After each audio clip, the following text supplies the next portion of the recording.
There is a very strange, very mysterious, very intriguing movie out there that is kind of a mix between a weird science fiction, fantastic movie directed by a Polish Terry Gilliam with vague touches of Fellini, telling a story that's basically a Jewish Orthodox version of Marcel Proust's In the Search of Lost Time, and with a bunch, like a tiny hint of Tarkovsky's Mirror, essentially. So, yes, this strange cinematographic confection is the Hourglass Sanitarium from 1973, a winner of the Palme d'Or, no less, the Cannes Festival Palme d'Or in 1973. It has quite a pedigree, this one. So it was directed and written by Wojciech Haas. He's mainly known for the Saragossa manuscript, a very highly regarded, again, semi-fantastic movie. And it's based on a novel by Bruno Scholz, who was a Polish writer, a novel / collection of short stories. He was Jewish, and his stories are on the surface a lot about Jewish life where he grew up, a part of Poland / Ukraine, contemporary Ukraine, that used to be called Galicia. He was killed by the Gestapo in 1942 for reasons of extreme pettiness between two Gestapo officers who were arguing about. I mean, it's I read it on Wikipedia. Quite a sad state of affair. And Mr. Haas, the director, he said in interviews that he had grown up reading the books of Mr. Scholz, and it had really informed his imagination. So this was a movie he really, really wanted to make. I was quite curious to see it because I had seen images and it seemed extremely eerie, and I liked the title. And what I discovered upon watching it was that this was a movie of multiple layers. It was really a profound movie, and which I only discovered as the movie was progressing. What is the story before going into all that? Well, again, it's based on a collection of novellas, so it's kind of disjointed actually, though that's part of the actual theme of the book and the movie. But essentially we have a relatively young man in his 20s, I guess, and his father is either dead or dying. And he's being taken care of in the Hourglass Sanitarium, like an experimental sanitarium. And they're supposed to have this revolutionary new method of healing the incurable diseases or prolonging life, like something like that. But when the hero arrives at the sanitarium, it's all extremely dilapidated. There doesn't seem to be many people working there. It seems like in shambles and quite chaotic, the few people who he does see. But he wants to see his father, and so he ends up exploring the sanitarium and discovering what type of therapy essentially is really going on there. What is that experimental procedure? And I will explain it to you briefly because it's ultimately what the movie is about.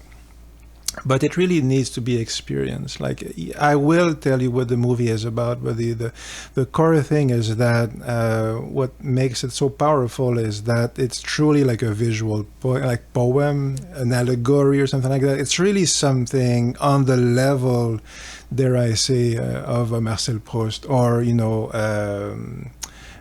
Tarkovsky's Mirror or something like that. I will be explaining to you the 5 concentric circles, like the 5 levels of the movie. Because it's essentially structured, depending on how you see it, look at it, it's either like a spiral or kind of like a Minas Tirith kind of artistic citadel with, ever smaller walls as you go to the center of the work, of the meaning of the piece. And the outermost wall of the movie is the weird sci-fi elements. And of course, it's the one that attracted me the most, that and the strange visuals, which I saw in the ad for the movie, the trailer.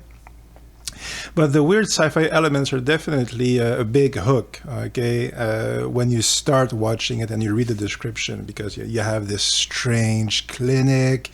Time doesn't work normally in the clinic, like the past and future, they're all mixed together. And the laws of time and space seem to be askew in the Hourglass Sanitarium, and we get indications of perhaps the dead being reanimated, or at least their life being prolonged, but there's some strange stuff going on there.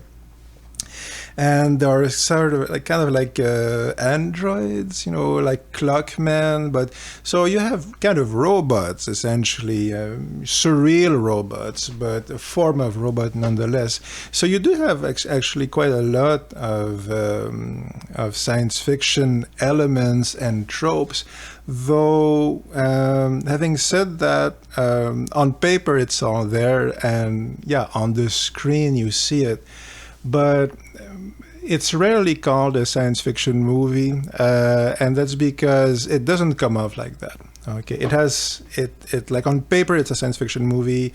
It's legally allowed to be called a science fiction movie, but it's really like a surreal allegory. Okay, and the sci-fi elements, the fantastic elements, they're really there to evoke a poetic, image and the emotions that these images carry and reveal. Okay, so what about the visuals? I mentioned the Terry Gilliam element. Well, so the sci-fi elements are very emotionally evocative, but that's nothing compared to the extremely, baroque visuals, and or at least in certain sequences with hundreds and hundreds of extras and super elaborate sets and costumes.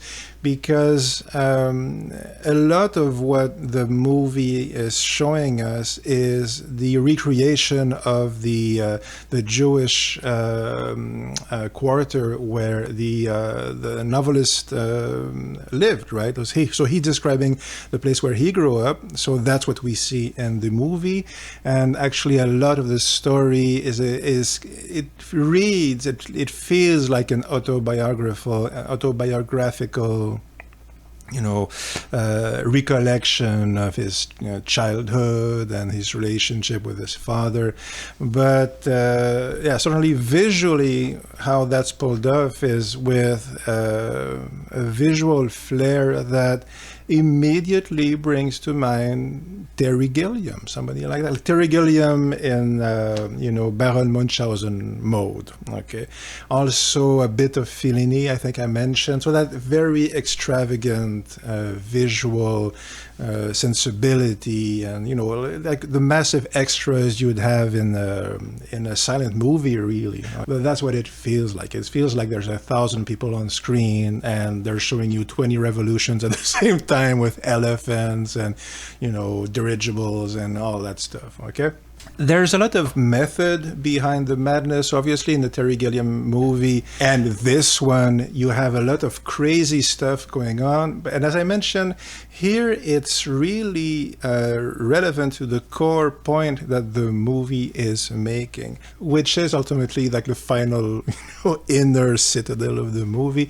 So at first, the movie appears to be like all over the place, and there's a big sequence with like British colonialists, with the pith helmets, and you have kind of like natives with feathers, and it's really it actually reminded me of the Monty Python's Meaning of Life.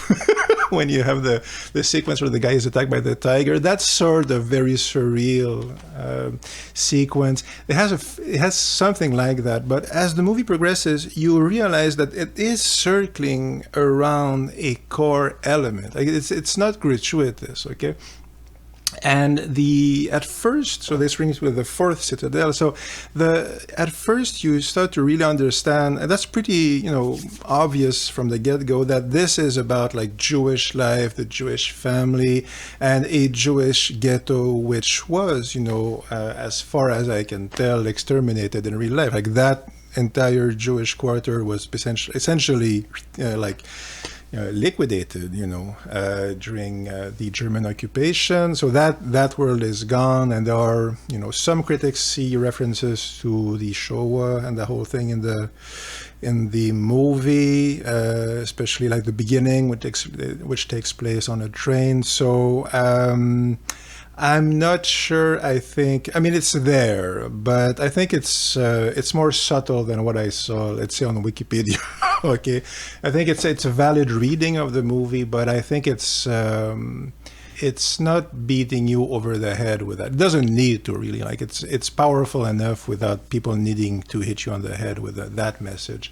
But really, yeah, the fact is that this part of the movie, the whole Jewish experience, I'm not sure if they're actual Orthodox, but they're certainly like traditional. They look exactly like you would imagine a Polish Jewish person from the late 1900s, with the hat and the coat.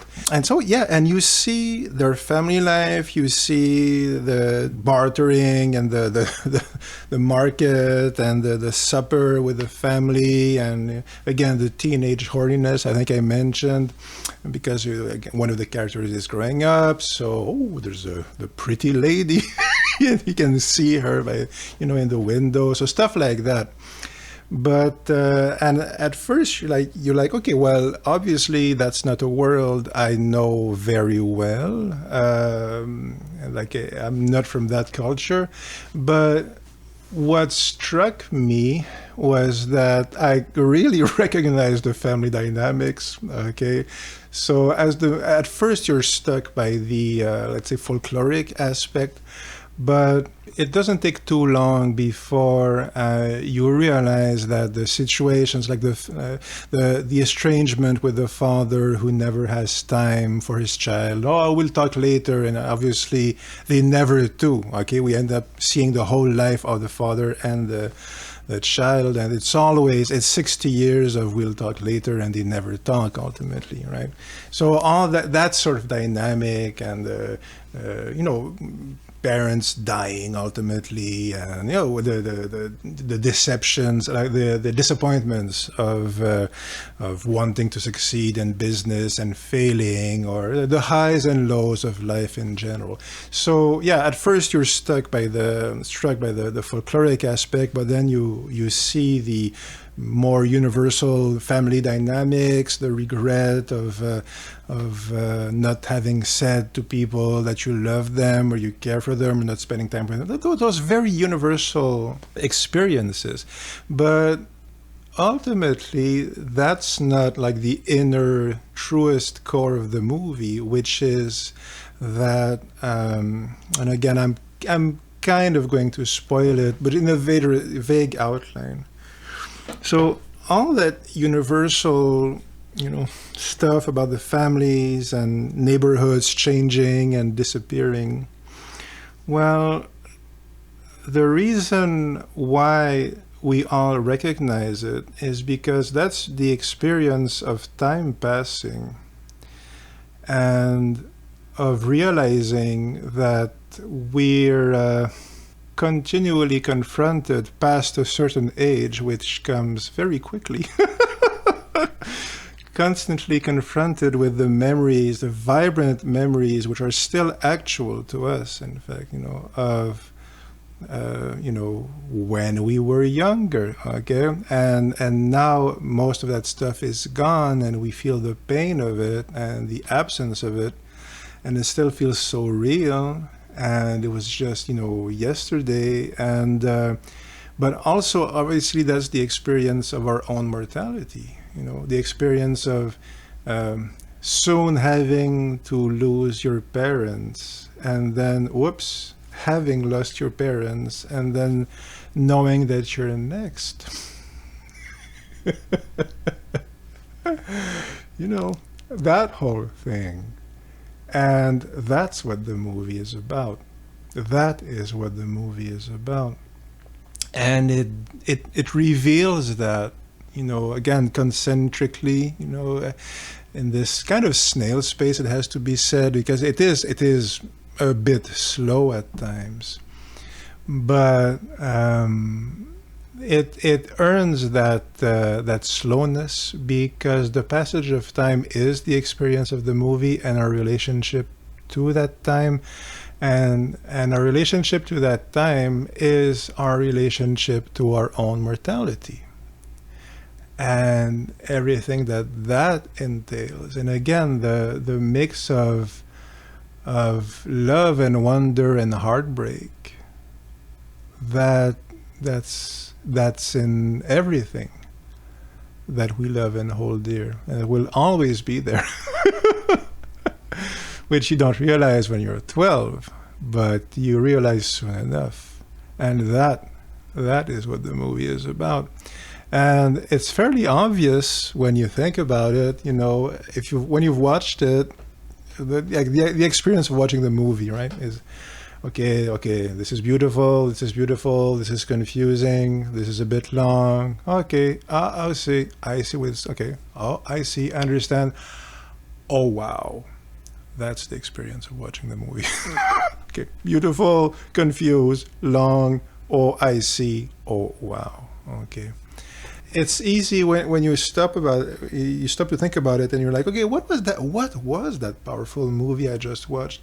And when I prepared my notes for this video, I realized just how obvious the metaphor is, actually, because it's about just time and memory, right? So the Hourglass Sanitarium, how much more on the nose can you get? The clinic is called the Hourglass because the clinic is, time and memory, if you like. But the thing that's brilliant is that, first of all, the movie is also that. Okay, the movie is the clinic, like, for us who are watching this. And the way the clinic works really is that it makes, like, the people who are sent there relive their entire lives, you see. And that's how they kind of prolong the life of its patients. So yeah, okay, you relive your entire life by recreating it, which is what we see in the movie. So it's memory, obviously. But even though it's obvious on paper, what's not obvious and what makes it like a perfect work of art, really, this movie, is that it's not about describing it on a sheet of paper. It's about making you live it for real. And this movie isn't an essay on time. It's the experience of time. You see, the experience of memory and mortality and the constant ambiguity, like the sadness and wonder and mystery and grief and still, and the eternity of it, you see. So it's truly brilliant, and it's beautiful, and it's quite elaborate visually. And it's a true work of art. And That's why you should see it.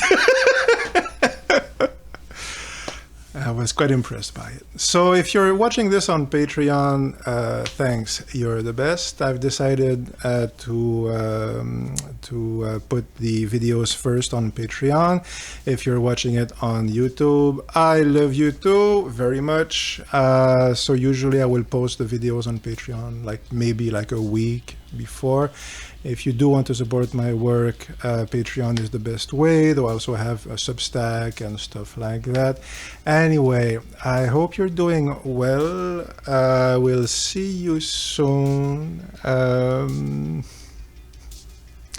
In the words of the great Warren Zevon, let us enjoy every sandwich.